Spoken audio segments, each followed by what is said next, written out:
Hi friends, நம்மளோட இந்த சாம் த ஸ்டாம் சேனலில் சினிமாவை பற்றின இன்ட்ரெஸ்டிங்கான இன்ஃபர்மேஷன்ஸையும் பேக் ஸ்டோரிஸையும் பார்த்துட்டு வரோம்.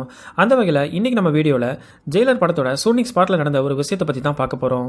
வீடியோக்குள்ளே போகிறதுக்கு முன்னாடி நீங்கள் என்னோட சேனலுக்கு ஃபஸ்ட் டைம் வரீங்க, நீங்கள் சினிமா ஃபேனாக இருக்கீங்க அப்படின்னா என்னோட சேனலை சப்ஸ்கிரைப் பண்ணி சப்போர்ட் பண்ணுங்கள். இப்போ வாங்க வீடியோக்குள்ளே போகலாம். சூப்பர் ஸ்டார் ரஜினிகாந்துக்கு இந்த வருஷம் ஒரு ஸ்பெஷலான வருஷம் அப்படின்னு சொல்லலாங்க. அதுக்கான காரணம் என்ன அப்படின்னா 1975 வருஷம் ரிலீஸ் ஆன அபூர்வ ராகங்கள் அப்படிங்கிற படத்தின் மூலயமா தமிழ் சினிமாவில் அறிமுகமான ரஜினிகாந்த் இந்த வருஷம் 50வது வருஷத்தை செலிப்ரேட் பண்ண போகிறாரு. ஸோ இந்த வருஷத்தை மேலும் சிறப்பாக்கக்கூடிய விதமாக இந்த வருஷத்தில் மட்டும் அவர் 2 படத்தை ரிலீஸ் பண்ணலாம் அப்படின்னு பிளான் பண்ணிட்டு இருக்கிறதா சினிமா வட்டாரத்தில் சொல்லப்படுது.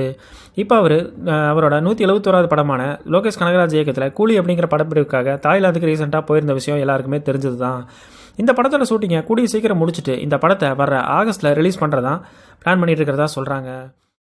என்னடா அது, கூலி படத்தோட ஷூட்டிங் ரொம்ப மாதமாக நடந்துட்டு இருக்குல்ல, இப்போ தான் ஜனவரியே வந்திருக்கு, ஆகஸ்ட்டுக்கு இன்னும் ரொம்ப மாதம் இருக்குது. ஸோ அவ்வளோ மந்த்துக்காக படப்பிடிப்பு நடந்து படத்தோட ரிலீஸ் டேட் இவ்வளோ தள்ளி போகுது அப்படின்னு நீங்கள் கேட்குறது புரியுது. இதுக்கான ரீசன் என்ன அப்படின்னா, சூப்பர் ஸ்டார் ரஜினிகாந்துக்கு ஜெயிலர் படம் ஆகஸ்ட் மாதத்தில் ரிலீஸ் ஆகி collection wise number 1 super duper ஹிட்டான விஷயம் எல்லாருக்குமே தெரிஞ்சது தான். சினிமாவை பொறுத்த வரைக்கும் சென்டிமெண்ட் பார்க்குறது பரவலாக நடக்கிறது தாங்க. அதுலேயும் ரஜினி மாதிரி ஒரு சினிமா கடவுள் நம்பிக்கை உள்ளவர் சென்டிமெண்ட் பார்க்காம இருப்பாரா? அதனால தான் ஜெயிலர் படம் ரிலீஸ் ஆன ஆகஸ்ட் மாதமே கூலி படத்தையும் ரிலீஸ் பண்ணலாம் அப்படின்னு தான் பிளான் பண்ணிட்டு இருக்கிறதா சொல்லப்படுது.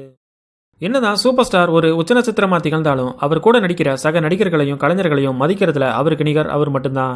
எந்த காரணத்தை கொண்டும் அவங்களுக்கு ஒரு அவமரியாதை நடந்துடக்கூடாது அப்படிங்கிறதுல கவனமாகவும் தெளிவாகவும் இருப்பார்.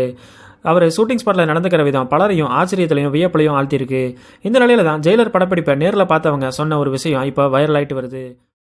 ஜெயிலர் படத்தில் வந்த ஒரு சீனில் வில்லன் நடிகர் விநாயகத்தை ரஜினி காலில் எட்டி உதைக்கிற மாதிரியான ஒரு சீனை பல ஆங்கிளில் பல டேக்கில் ஷூட் பண்ணியிருக்காங்க.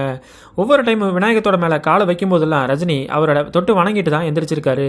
இந்த படம் இல்லாமல் எந்த படமாக இருந்தாலும் ரஜினி இன்னொருத்தர் மேலே காலை வைக்கிற மாதிரியான ஒரு சீன் வந்துச்சு அப்படின்னா அந்த டேக் முடிஞ்சதுக்கப்புறம் அவங்கள தொட்டு கும்பிட்டுட்டு உங்களுக்கு எதுவும் ப்ராப்ளம் இல்லையா அப்படின்னு அவங்க பாதுகாப்பாக தான் இருக்காங்களா அப்படிங்கிறத உறுதி செஞ்சுக்கிறதா படக்குழுவை நேரில் பார்த்தவங்க சொல்லியிருக்காங்க. இது என்ன பெரிய விஷயம் அப்படின்னு நீங்கள் கேட்கலாங்க. ஏன்னா இந்த காலத்து இளைய நடிகர்களுக்கு இந்த மாதிரி பழக்கம் இல்லை அப்படின்னும் ரஜினி கிட்டேருந்து இவங்க இதை கற்றுக்கணும் அப்படின்னும் ஷூட்டிங்கை நேரில் பார்த்தவங்க சொல்லியிருக்காங்க.